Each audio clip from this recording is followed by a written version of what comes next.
안녕하세요. 시내가 책방입니다. 저는 책방지기 한 걸음씩입니다.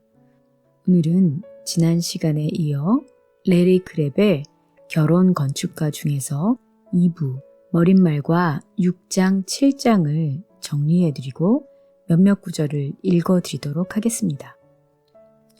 2부 결혼의 기초를 튼튼히 하라. 머릿말 결혼 건축의 필수 재료. 그리스도인 부부에게는 불신자의 성공적 결혼을 훨씬 능가하는 깊은 친밀감을 이룰 수 있는 자원이 있음에도 불구하고 너무 많은 그리스도인이 상호 묵인과 현상 유지의 수준을 벗어나지 못하고 있습니다. 일부의 내용을 건축가의 청사진이라 한다면 이제 그 결혼의 건물이 완성된 모습을 그려볼 수 있습니다. 남아있는 중요한 문제는 하나님의 그림을 경험 가능한 생생한 실체로 옮기는 일입니다. 첫 단계는 청사진을 건축가에게 맡기는 일입니다. 건축가는 설계도를 훑어보며 이 건물의 완공에 정확히 어떤 재료가 필요한지 결정합니다. 2부에서는 전인적 연합의 관계를 건설하기 위해 결혼이라는 건축 현장에 필요한 건축용 블록이 무엇인지 살펴보려 합니다. 관계에 필요한 블록은 얼마든지 많지만 몇 가지 기본 블록 없이는 결혼의 연합의 목표를 이룰 수 없습니다. 그렇다면 결혼 건축의 필수 블록은 무엇인가요? 성경을 정확히 읽어보면 기쁜 소식이 있습니다. 결혼의 건축용 블록은 우선 수적으로 몇 가지 안 되고 쉽게 구할 수 있고 공급은 무궁무진하며 값은 무료입니다.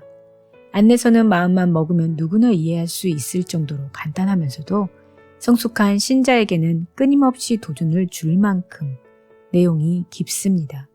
결혼의 연합을 짓는 데 필요한 건축용 블록은 1. 은혜, 2. 헌신, 3. 수용입니다.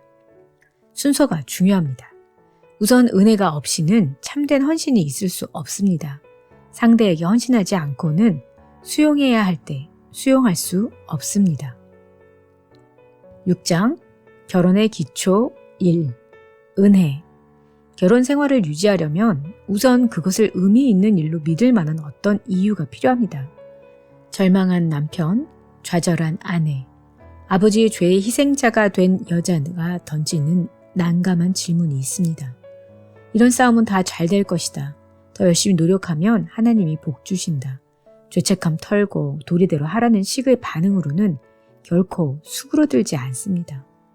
더 깊은 물음은 더 이상의 순종에 아직도 의미가 있는가 아니면 이 절망으로 끝인가입니다. 정직히 자신을 돌아볼 때 구제불능처럼 보이는 나락에 떨어진 적 없는 결혼이 과연 있을까요? 저는 그런 결혼을 보지 못했습니다. 이런 절망적 질문에 부딪힐 때 어떻게 해야 합니까? 우리는 삶의 이유는 결코 다 잘 풀릴 것이다. 하나님이 남편을 구하시고 술을 끊게 하실 것이다. 따위의 보장에 있지 않습니다. 그리스도인의 소망은 인간의 변화에 제한되지 않습니다. 그것은 필연적으로 하나님의 은혜에 뿌리를 두고 있습니다. 놀라운 하나님의 은혜에 뿌리를 둔 소망을 보는 눈이 열릴 것이며 그리하여 연합의 건설을 위한 첫 번째 건축용 블록을 제 위치에 쌓을 수 있게 됩니다. 그러나 주님께서 결혼 생활의 변화를 약속하지 않았다는 사실을 잊지 마세요. 배우자를 내 뜻대로 바꾸기 위해서가 아니라 오직 하나님을 기쁘시게 하려는 뜻으로 인생의 사건을 맞이하는 것이 우리의 책임입니다. 성경에는 옷을 찢는 사건이 많이 나옵니다. 옷을 찢는다는 것은 슬픔과 비통의 표현 방식입니다. 그런데 성경에는 아무리 비참한 상황에서도 절대 옷을 찢어서는 안 된다는 하나님의 특명을 받은 이들이 있습니다. 모세율법에 보면 하나님의 제사장은 신성 모독의 현장을 보았을 때만 옷을 찢을 수 있다는 특별 계명이 있습니다. 옷을 찢는다는 것은 재난에 대한 깊은 절망의 문화적 표현 방식이었습니다. 하나님의 임재 앞에 선 자는 어떤 일도 재난으로 여길 수 없다는 것입니다. 하나님의 임재를 의식하며 사는 자는 어떤 일을 당해도 절망할 필요가 없습니다. 제사장이 개인적 슬픔 때문에 옷을 찢을 수 있다면 그것은 곧 인생에는 하나님이 해결할 수 없는 문제가 있다는 명백한 시인과 같습니다. 사실이 아닙니다. 사랑이신 하나님, 영원하신 하나님, 역사의 흐름을 주관하시며 동시에 그 백성의 마음에 거하시는 인격적 하나님, 그분은 어떤 상황에도 충분한 해답이 됩니다. 그분을 이길 수 있는 것은 없습니다. 그분의 지배력 바깥에 있는 문제란 없습니다. 우리 인생에 그분의 은혜로 충분치 않은 사건이란 존재하지 않습니다. 이 하나님께 직접 나아갈 수 있는 자라면 절망할 수 없습니다. 절망이란 하나님을 나의 상황에서 영원한 선을 이루기에는 무능한 자로 여기는 것입니다. 신약의 성도에게 계시된 가장 놀라운 진리 중 하나는 그리스도의 몸의 지체인 우리는 모두 제사장이라는 사실입니다. 우리는 하나님의 보좌에 담대히 나아갈 수 있는 자입니다. 구속받은 성도인 우리는 제사장직의 특권을 누리는 자이기에 결코 옷을 찢어서는 안 됩니다. 어떤 상황도 절망할 만큼 힘들거나 어렵다고 생각해서는 안 됩니다. 인생의 사건이 우리를 넘어지고 주저앉게 할 때 그때가 바로 제사장권을 행사하여 하나님의 은혜의 보좌 앞에 나아갈 때입니다. 선택은 우리에게 달려 있습니다. 절망 중에 옷을 찢으며 고통의 해방만 정신없이 찾아 헤맬 것인지 하나님의 은혜를 온전히 의지하며 주를 위해 살기로 한 첫 헌신의 일제의 타협을 거부할 것인지 선택은 우리의 몫입니다. 부부관계가 맛을 잃어 회복의 희망이 전혀 없을 때 남편과 아내는 어떻게 해야 하나요? 죽음이 우리를 갈라놓을 때까지 꾹 참고 지내는 살아있는 순교자의 체념으로 옷을 찢어야 합니까? 이혼을 통해 비참한 생활에서 벗어남으로 옷을 찢어야 합니까? 배우자보다 더 나를 만족시켜줄 다른 사람을 찾아 관계를 맺음으로 옷을 찢어야 합니까? 아니면 전능하신 하나님의 제사장으로서 이런 반응을 모두 무가치하고 부당한 것으로 여겨야 합니까? 우리는 계속할 이유가 있습니다. 소망이 있습니다. 하나님의 은혜로 충분합니다. 배우자가 연합의 길에 동조하지 않을지 모릅니다. 그럼에도 우리는 첫째, 하나님께 순종하고 둘째, 모든 기회를 살려 배우자를 섬기는 헌신을 지킬 수 있습니다. 그 결과 우리의 결혼 생활은 아마도 더 나아질 것입니다. 새로운 차원의 영적 성숙과 주님의 교제를 경험하리라는 것은 틀림없는 일입니다. 이것이 바로 옷을 찢어서는 안 되는 이유입니다. 하나님의 은혜로 모자랄 만큼 비참한 상황은 존재하지 않습니다. 그리스도인의 결혼 건축은 하나님을 위해 살기로 다짐할 때 반드시 좋은 열매가 맺힌다는 확신에서 시작됩니다. 그 확신의 근거는 하나님의 충만한 은혜라는 결혼의 첫 번째 건축용 블록에 있습니다. 7장 결혼의 기초 2. 헌신. 절망할 수밖에 없는 상황에서도 소망을 붙들 수 있을 만큼 하나님의 은혜에 대한 확신이 있다면 하나님이 뭐라고 말씀하시든 기꺼이 헌신할 준비가 된 셈입니다. 그 소망을 조차 살기에 꼭 포기하고 싶은 유혹이 찾아올 때도 마음을 새롭게 다질 수 있습니다. 나아가 그분이 단지 일하실 뿐 아니라 그 뜻이 언제나 선하다는 사실을 믿는다면 내면 깊은 곳으로부터 그분의 길을 따르고 싶고 진정 그것을 원하게 됩니다. 하나님의 선하심을 섬세하고 민감하게 아는 그리스도인에게 순종은 강압적 동조가 아니라 자발적 선택입니다. 하나님의 말씀이 무자비한 폭군의 가혹한 요구로밖에 와 닿지 않는다면 뭐가 잘못돼도 대단히 잘못된 것입니다. 왜 우리는 때로 성경 말씀에 의무니까 한다는 식의 마지못한 태도로 반응하나요? 왜 우리는 길이 멀고 험해도 끝까지 주를 따른다는 뜨겁고 확신에 찬 비전이 없을까요? 순종이 괴롭게 느껴지는 근본 원인이야 무엇이든 이것만은 분명합니다. 배우자를 향해 마지못한 복종이나 억지 동조로 헌신을 지킨다면 그것은 결코 헌신이 아닙니다. 순종은 단순한 의무 이상의 것입니다. 그것은 특권이며 세상 모든 기쁨을 무색하게 하는 심오한 기쁨의 길입니다. 그런데도 왜 아내를 사랑하고 남편을 복종하라는 명령은 마치 그만 놀고 들어와 제일 싫은 숙제를 하라고 다그치는 부모의 호령처럼 들릴까요? 결혼의 헌신에 혹 마음에 안 드는 배우자를 향한 섬김이 요구된다 할지라도 어떻게 그것을 진정 열망할 수 있는지 보겠습니다. 요점 1. 참된 헌신의 기초는 하나님의 선하심이다. 결혼의 헌신을 지키려는 열망이 전적으로 배우자의 태도나 행동에 달려 있다면, 즉 아내가 잘해주면 나도 잘해주고 싶겠지만 아내가 잘해주지 않으면 나도 잘해주고 싶지 않다. 의무로는 할 수 있지만 원해서 할 수는 없다. 나를 이렇게 대하는 사람한테 사랑할 마음이 든다는 것은 있을 수 없는 일이다. 그나마 열망이 없는데 배우자가 자꾸만 더 찬물을 끼얹는다면 도대체 그런 경건한 열망을 어디서 찾아야 하나요? 선뜻 내키지 않는 일에 대한 열망은 전적으로 내게 그것을 원하는 분의 성품에 대한 인식에 달려 있습니다. 목표가 즉각적 고통 해소라면 고통의 조건을 잘라내는 것이야말로 훌륭한 방법입니다. 그러나 하나님은 남편과 아내에게 상처의 헌신일지라도 계속 지킬 것을 명하시므로 이 상식적 논리를 깨뜨리십니다.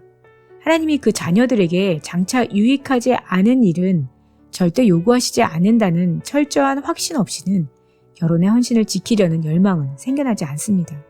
하나님의 인도에 쉽게 따르지 못한다는 것은 곧 그분의 선하심에 확신이 없다는 말입니다. 그분이 선하신 분임을 안다면 그분의 인도에 진심으로 순종하고 싶을 수밖에 없습니다. 결론적으로 연약한 헌신에 대한 기본 해답은 제 헌신의 노력이 아니라 온전한 믿음입니다. 결혼의 헌신을 지키는 것이 의미 있는 것은 우리에게 그것을 명하시는 하나님이 우리의 최선을 원하시는 좋으신 분이기 때문입니다. 요점 2. 하나님의 선하심에 대한 믿음에서 비롯되는 헌신은 의무적 복종이 아니라 깊은 열망의 표현으로 느껴진다. 굶주린 사람에게 가난한 옆집에 먹을 것을 주라 한다면 아마도 순종하고 싶지 않을 것입니다. 결혼 생활에서도 배우자의 행복을 위해 내 행복의 소망을 포기해야 될 것 같은 때가 있습니다. 우선순위를 내 행복이 아니라 상대의 행복에 두는 것은 왠지 손해 같습니다. 그런 태도로 사는 한 우리는 보상을 조건으로 결혼 서약을 지키는 것입니다. 배우자에게 준 만큼 나에게도 돌아올 때에만 약속을 지킵니다. 결국 보상은 점점 줄어듭니다. 내 행복과 상대의 행복 중 택일해야 하는 순간마다 결혼의 헌신은 마치 자유와 기쁨을 송두리째 앗아가는 감옥처럼 느껴집니다. 나의 모든 필요는 그리스도 안에서 완전히 채워졌습니다. 하늘의 풍요가 나의 것입니다. 그분은 그것을 믿으라고 하십니다. 믿음을 돕기 위해 맛보기를 주십니다. 안타깝게도 하나님의 선하심을 진정 맛보고 경험한 그리스도인이 너무 적습니다. 많은 그리스도인에게 주님과의 교제의 기쁨과 그분의 이름으로 이웃을 섬기는 기쁨은 전혀 감격스러운 현실이 아닙니다. 하나님을 향한 헌신이 부족하기 때문입니다. 그러나 그리스도께 모든 것을 바친 사람은 하나님이 주시는 기쁨과 평안을 압니다. 우리는 하나님의 선하심 속에서 만족을 경험하지 못하기 때문에 상대를 내 필요를 채워줄 대상으로 봅니다. 요점 3. 결혼의 헌신을 지킬 때 기쁨이 없다면 그것은 배우자 잘못이 아니다. 잘못은 내가 하나님의 선하심을 믿지 못하는 데 있다. 내게 영적 열매가 부족한 것을 다른 사람이나 환경 탓으로 돌리는 태도만큼 악한 것은 없습니다. 우리는 무의식적 자기의 의의 세계에 살고 있습니다. 자신이 얼마나 많은 일을 참으며 사는지 늘 할 말이 많습니다. 상대에게서 잘못을 찾으려는 이런 태도는 아주 교묘한 비성경적 전제가 깔려 있습니다. 내게 기쁨이 없음은 배우자 탓이라는 겁니다.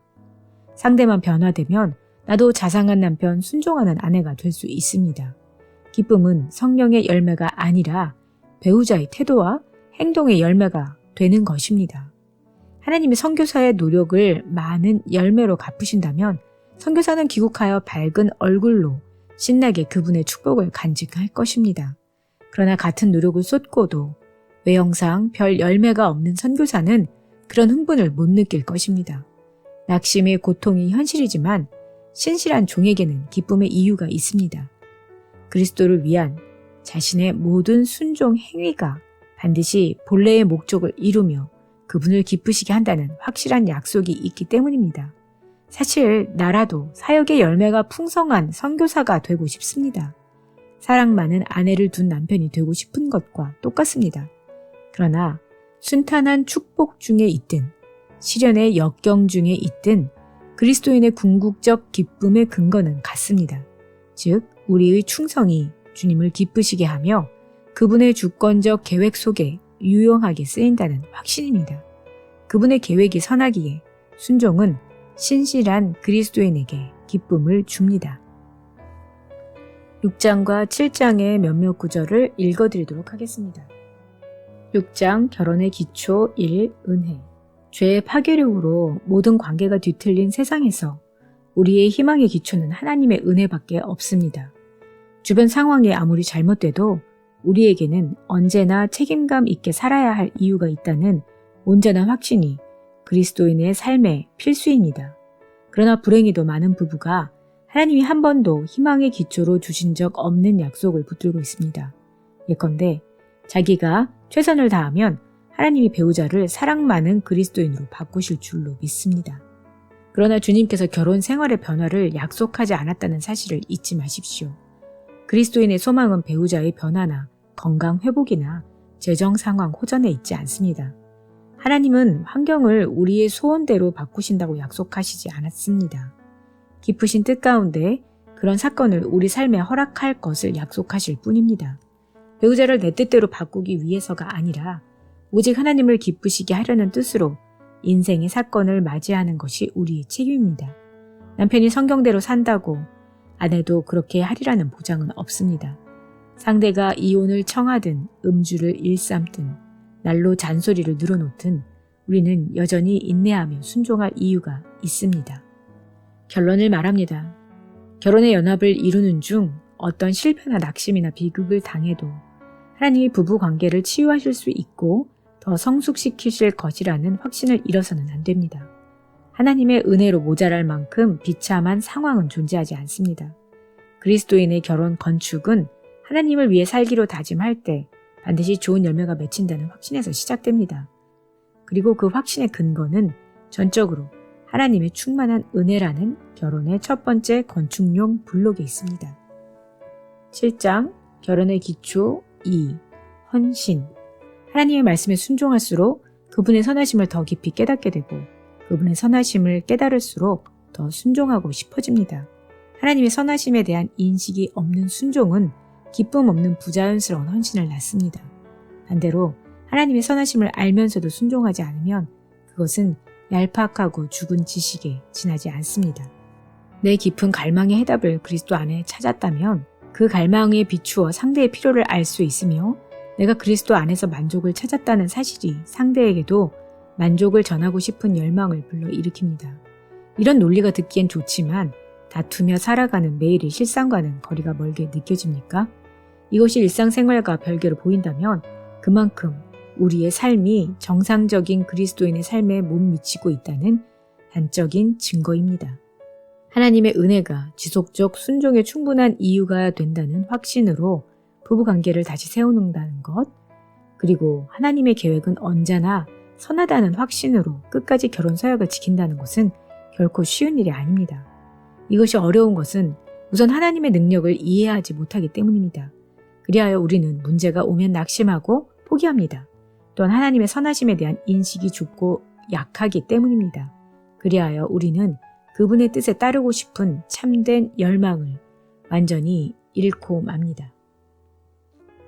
네, 오늘은 2부 머릿말과 6장과 7장을 정리해드리고 몇몇 구절을 읽어드렸습니다. 다음 시간에는 이 책의 마지막 시간으로 8장을 정리해드리고 몇몇 구절을 읽어드리도록 하겠습니다. 그럼 다음 시간에 뵐게요. 안녕히 계세요.